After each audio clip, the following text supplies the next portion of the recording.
ওয়াল্লাযীনা ইয়াবীতুনা লিরাব্বিহিম সুজ্জাদান ওয়া কিয়ামা।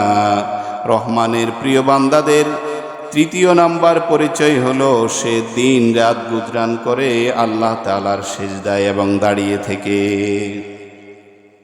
আল্লাহর সিজদায় এবং দাঁড়িয়ে থেকে, কিয়ামাও সুজ্জাদাও ওয়া কিয়ামা, সিজদায় এবং দাঁড়িয়ে সে দিন গুজরান করে, দিন অতিবাহিত করে। এখন আমাদের দিন যায় চলে যায়, সকাল যখন আসে তখন শীত আমাদেরকে আরো বেশি চেপে ধরে, ধরে কি ধরে না?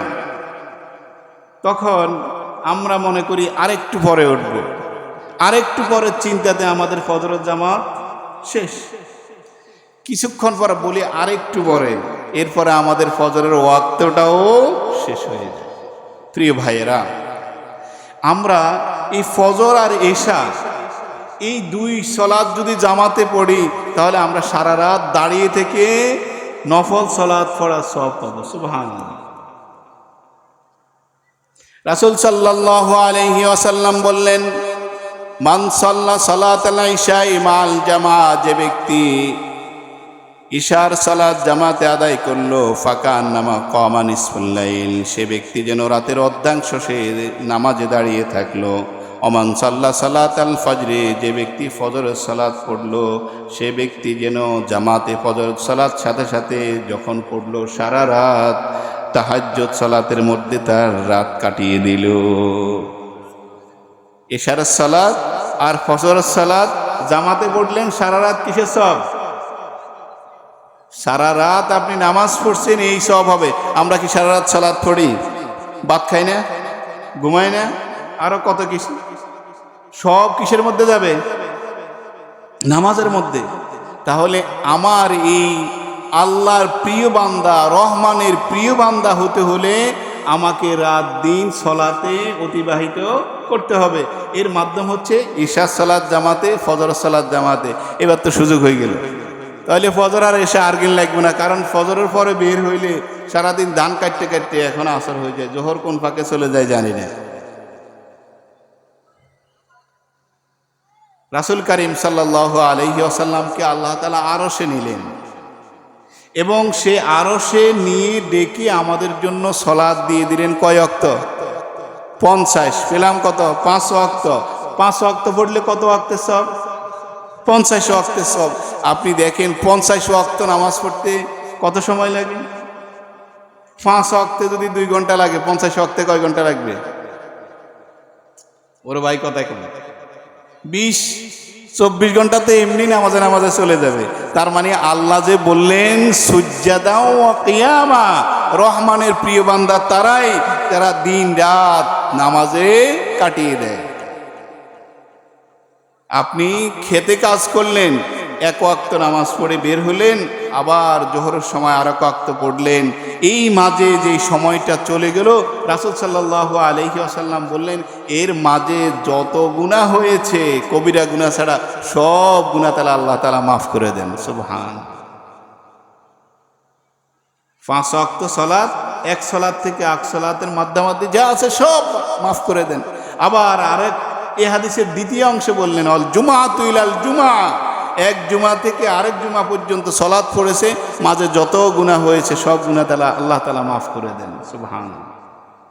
প্রিয় ভাইয়েরা, তাহলে রহমানের দ্বিতীয় গুণ হচ্ছে সালাত পড়তে হবে 5 ওয়াক্ত।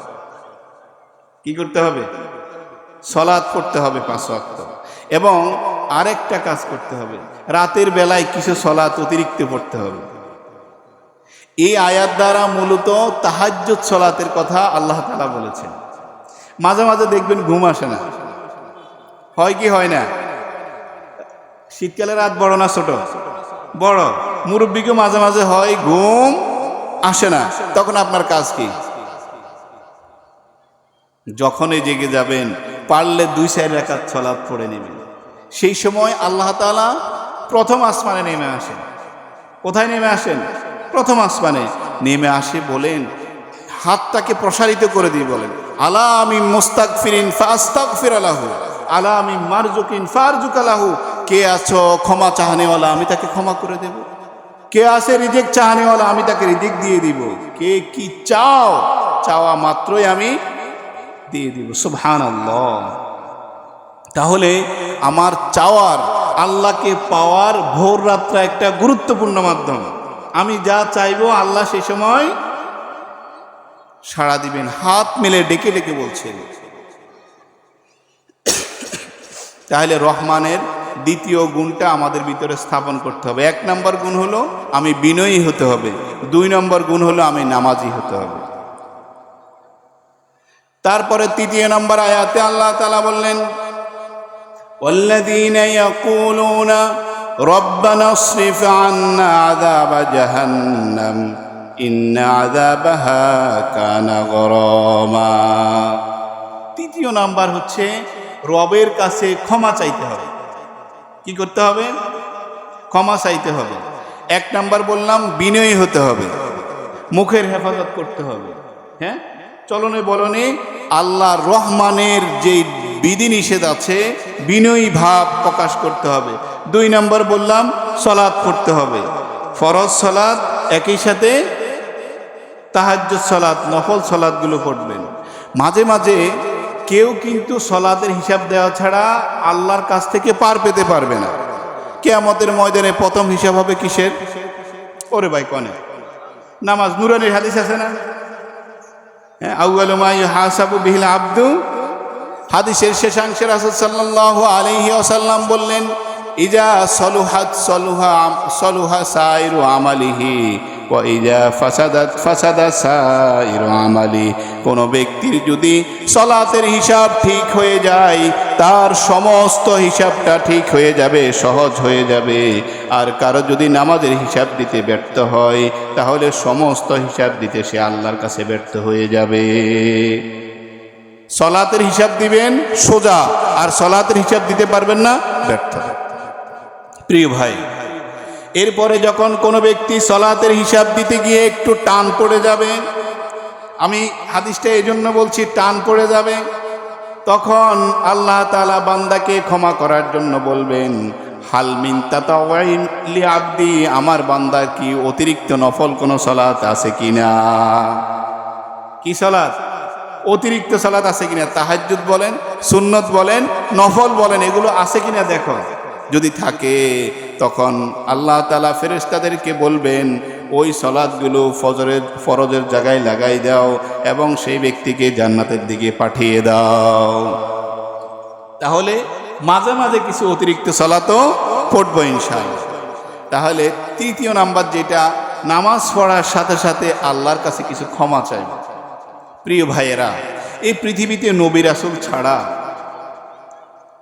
আর যত মানুষ আছে সবার ছোট হোক বড় হোক কিছু না কিছু পাপ আছে না নাই? আমাদের এখানে যারা আছে সবাই বেগুনা মাসুম। হ্যাঁ, মাসুম কারা? হিসাব নাই কাদের বলেন তো? শিশু আর কে? নবী রাসূল বলে হিসাব নেই। নবী রাসূলরা কিয়ামতের ময়দানে একজন আরেকজনের কাছে দৌড়াদৌড়ি করব, বলবো যে হ্যাঁ ওনার কাছে যাও, উনি বলবো ওনার কাছে যাও, বলবে না?